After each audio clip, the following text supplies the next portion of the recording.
What's up guys mga katropa, welcome back po muli dito sa aking channel. Ganun pa rin po, patuloy ang ating fitness journey.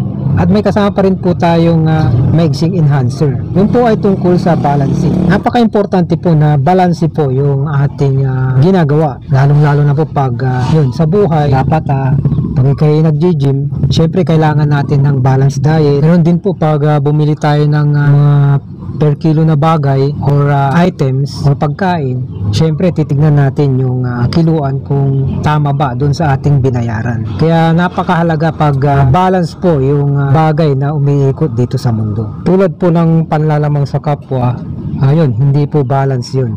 Isa po yun sa example na hindi balance yung ating ginagawa.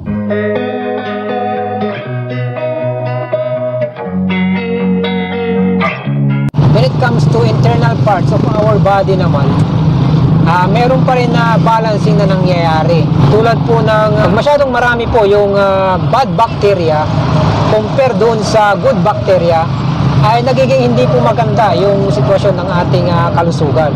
So dapat po balance din po ayon sa mga doktor. Balance ang good bacteria at bad bacteria sa ating katawan.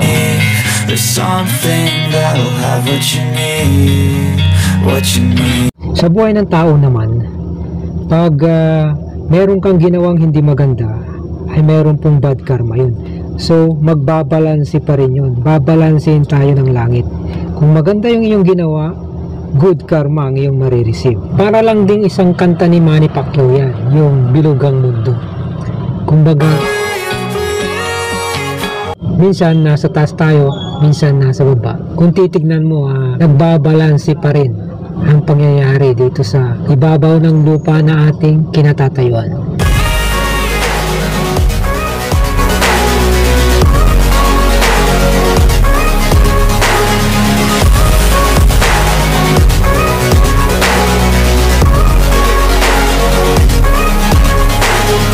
Pagdating naman sa fitness, dapat talaga ang ating food intake ay balance pa rin. Ating pagpapahinga, tapos trabaho, yun pa rin, kinakailangang balance pa rin.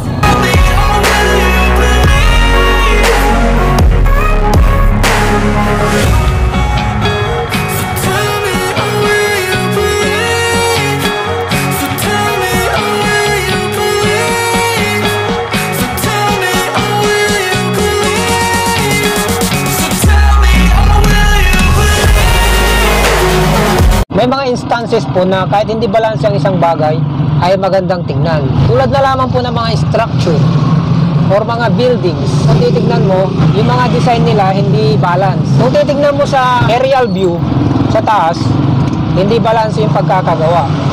Yung mga gilid niya, yung mga magkabilang side. Pero nangingibabaw pa rin yung pagiging balance nun sa kanyang pagkakatayo. Salamat po sa inyong panonood guys mga katropa. Till my next video and God bless.